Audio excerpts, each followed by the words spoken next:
Hi friends, இன்றைக்கி நம்ம tropical fishes பற்றி பேச போகிறோம். ஸோ நீங்கள் வீட்டில் வந்துட்டு மீன் வளர்க்கலாம் அப்படின்னு முடிவு பண்ணிட்டீங்க. ஸோ எந்த மீன் வாங்கலாம் அப்படின்னு நீங்கள் யோசிச்சுட்டு இருந்தீங்கன்னா, இந்த மீன் நீங்கள் வளர்க்க போகிற மீன் எனக்கு வந்துட்டு லைஃப் லாங் வரணும், கொஞ்சம் என் கூட நிறைய வருஷம் சர்வே பண்ணணும் அப்படின்னு நீங்கள் நினச்சிங்கன்னா நீங்கள் ட்ராபிக்கல் ஃபிஷ்ஷஸ் வாங்கலாம். ட்ராபிக்கல் ஃபிஷ்ஷஸ்லேயே பார்த்துட்டிங்கன்னா பேரட் ஃபிஷ் அப்படின்னு ஒரு வெரைட்டி இருக்குது. அது நீங்கள் வாங்கினீங்கன்னா இது வந்துட்டு ஒன் டைம் இன்வெஸ்ட்மெண்ட் மாதிரி. இந்த ஃபிஷ் பார்த்துட்டிங்கன்னா கிட்டத்தட்ட நல்லா வாழும், ஒரு 5 years வரைக்கும் நல்லா வாழும். ஸோ அதுக்கு மேலே நீங்கள் நல்லா மெயின்டைன் பண்ணுறீங்க, அதை நல்லா பார்த்துக்கிட்டீங்க அப்படின்னா 10 to 15 years வாழ்கிற வரைக்கும் அதுக்கு நல்ல வாய்ப்புகள் இருக்குது. ஸோ அந்த பேரட் ஃபிஷ்லாம் பார்த்துட்டிங்கன்னா ஸ்டார்டிங்கில் நீங்கள் வாங்கி டேங்க்குள்ளே விட்றீங்கன்னு வச்சுக்கோங்க. ஃபஸ்ட்டு வந்துட்டு ரொம்ப ஷையாக ஃபீல் பண்ணும். எதனா வந்துட்டு ஹைடிங் ஸ்பாட்டை தேடி அந்த ஹைடிங் ஸ்பாட்டுக்கு பின்னாடி போய் ஒழிஞ்சிக்கும்.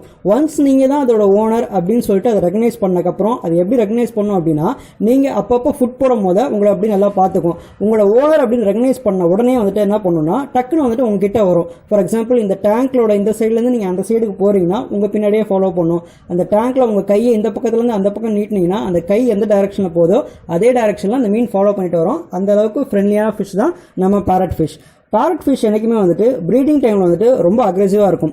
ப்ரீடிங் டைமில் பார்த்துட்டிங்கன்னா இந்த ஃபீமேல் பேரட் ஃபிஷ் கிட்டத்தட்ட வந்துட்டு 1000-2000 முட்டை வரைக்கும் போடும். அதுலேயே முக்கியமாக வந்துட்டு இந்த மேல் பேரட் ஃபிஷ் என்ன பண்ணணும்னா இதெல்லாமே அடக்காத்துட்டு அந்த பேபி ஃபிஷ் முட்டையிலேருந்து வெளியில் வர வரைக்கும் இதோட வேலை தான் எல்லாமே. ஸோ இப்போ எதுனா ஃபுட்டு எடுக்கணும் அப்படின்னு பார்த்துட்டிங்கன்னா இந்த ஃபீமேல் ஃபிஷ் என்ன பண்ணும், கீழே இருக்க எல்லா முட்டையும் பாதுகாத்துக்கும். மேல் ஃபிஷ் மேலே போயிட்டு ஃபுட் எடுத்துகிட்டு, அதாவது டேங்க்குக்கு மேலே இல்லை எந்தெந்த இடத்துல ஃபுட் இருக்கோ அந்த ஃபுட் எடுத்துகிட்டு கீழே வந்து கொடுக்கும். ரொம்ப ப்ரொடக்டிவாக இருக்கும் இந்த அளவுக்கு. ஃபார் எக்ஸாம்பிள் இந்த டேங்க் ரொம்ப சின்னதாக இருக்குது அப்படின்னா பக்கத்தில் நிறைய மீன்கள் இருந்துச்சுன்னா அந்த மீன் வந்துட்டு இந்த முட்டைக்கு நெருங்க விடாமல் இந்த மேல் பேரட் ஃபிஷ் வந்துட்டு பாதுகாத்துக்கும். ரொம்ப அக்ரெசிவாக இருக்கும். சப்போஸ் பக்கத்தில் எதனா ஒரு மீன் வந்து நெருங்குச்சு அப்படின்னா அதை அடித்து கொண்டுடும். அந்தளவுக்கு ரொம்ப அக்ரெசிவாக இருக்கும். ஸோ இந்த மாதிரி டைமில், அதாவது இந்த ப்ரீடிங் டைமில் மட்டும் கொஞ்சம் எக்ஸ்ட்ரா கேர் எடுத்து பார்த்துக்கோங்க. ரொம்ப முடியல அப்படின்னா இந்த ப்ரீடிங் டைமில் வந்துட்டு அந்த ஃபிஷ்ஷை தனியாக வந்துட்டு வேறு டேங்க்கில் மாற்றிட்டு ஒன்ஸ் அந்த பேபி ஃபிஷ்லாம் வெளியில் வந்துட்டோன்னா மறுபடியும் மெயின் டேங்கில் எடுத்து போடுறது ரொம்ப நல்லது.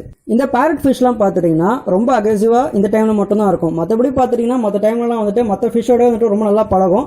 பேரட் ஃபிஷ் வந்துட்டு அந்த ஆஃப்ரிக்கன் சிக்லிட்ஸ் அப்படின்னு ஒரு வெரைட்டி இருக்குது, அது கூட நல்லா பழகும்.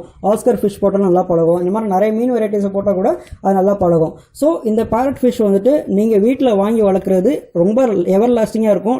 ஸோ அது மட்டும் இல்லாமல் பார்த்துட்டிங்கன்னா ஆஸ்கர் ஃபிஷ் அப்படின்னு ஒன்று இருக்குது. இந்த ஆஸ்கர் ஃபிஷ் எப்படின்னா சென்ட்ரல் அமெரிக்கன் ஃபிஷ். இது யூஎஸ்ஏல பார்த்துட்டிங்கன்னா ரிவர் டாக் ஃபிஷ் அப்படின்னு சொல்லுவாங்க. ஏன்னா வந்துட்டு இப்போ வீட்டில் வந்துட்டு ஒரு டாக் வளர்க்குறீங்கன்னா அந்த பப்பி வந்துட்டு உங்ககிட்ட எந்த அளவுக்கு ஃப்ரெண்ட்லியாக இருக்குமோ அந்த அளவுக்கு வந்துட்டு இந்த ஆஸ்கர் ஃபிஷ் உங்கள்கிட்ட ரொம்ப ஃப்ரெண்ட்லியாக இருக்கும். இந்த ஆஸ்கர் ஃபிஷ்ஷை பொறுத்தளவுக்கு பார்த்துட்டிங்கன்னா இது வந்துட்டு பூப் கொஞ்சம் அதிகமாக போகும். ஸோ பாத்ரூம் அதிகமாக போகிறதுனால வேஸ்ட் அதிகமாக வந்துட்டு டேங்க்கில் அந்த தண்ணியில் ஃபார்ம் ஆகும்.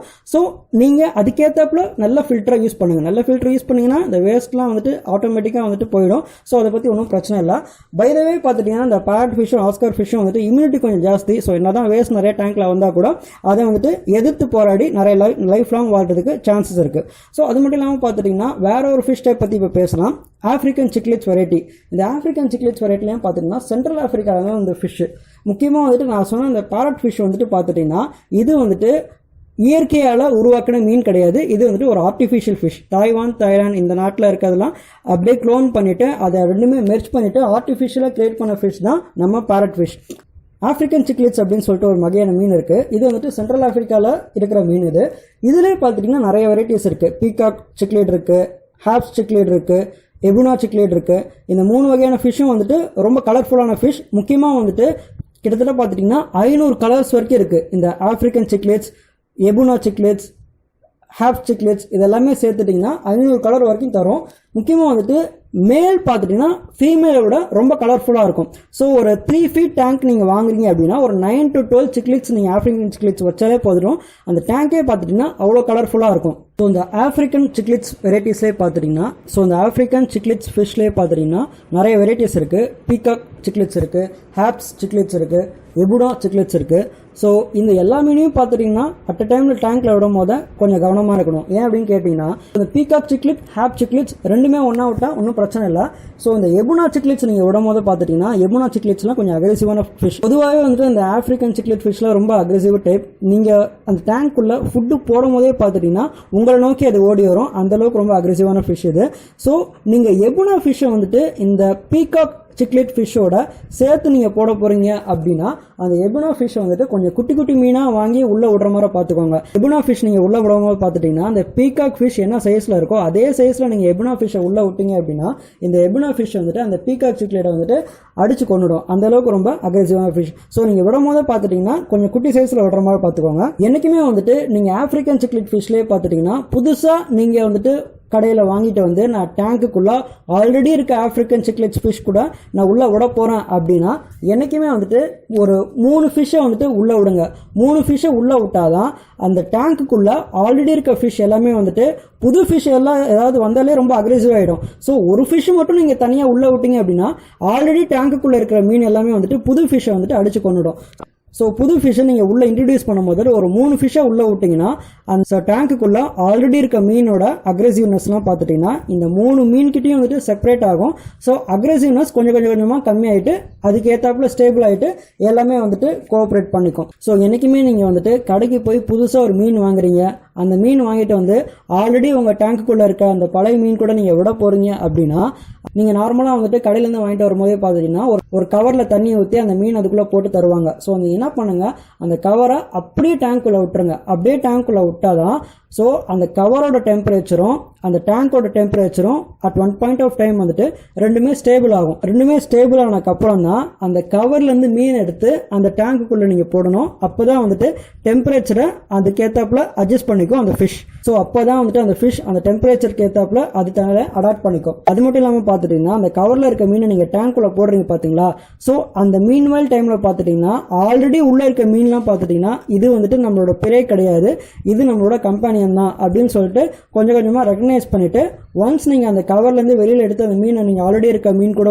உள்ளே விட்டீங்க அப்படின்னா அடித்து சாவடிக்காமல் கொஞ்சம் நல்லா கோஆப்ரேட் பண்ணும். ஒரு டிராபிக்கல் ஃபிஷ்ஷை நீங்கள் புதுசாக வந்துட்டு ஒரு டேங்க்குள்ளே நீங்கள் விடுறீங்க அப்படின்னா ஃபஸ்ட்டு வந்துட்டு ஒரு 3 நாளைக்கு வந்துட்டு அது சரியாக சாப்பிடாது. ஏன் அப்படின்னு பார்த்துட்டிங்க கேட்டிங்கன்னா ஸோ பக்கத்தில் இருக்க மீன்லாம் என்ன பண்ணுது அப்படின்னு சொல்லிட்டு நல்லா மானிட்டர் பண்ணும். அது மட்டும் இல்லாமல் பார்த்துட்டிங்கன்னா அந்த டேங்குக்குள்ளே தனக்கு எங்கே வந்துட்டு நல்ல ஸ்பாட் இருக்குது அப்படின்னு சொல்லிட்டு அதை தேடி கண்டுபிடிச்சி அங்கே போய் செட்டில் ஆகும். ஸோ இதெல்லாம் முடிக்கிறதுக்கே கிட்டத்தட்ட வந்துட்டு ஒரு 3 நாள் ஆகும்.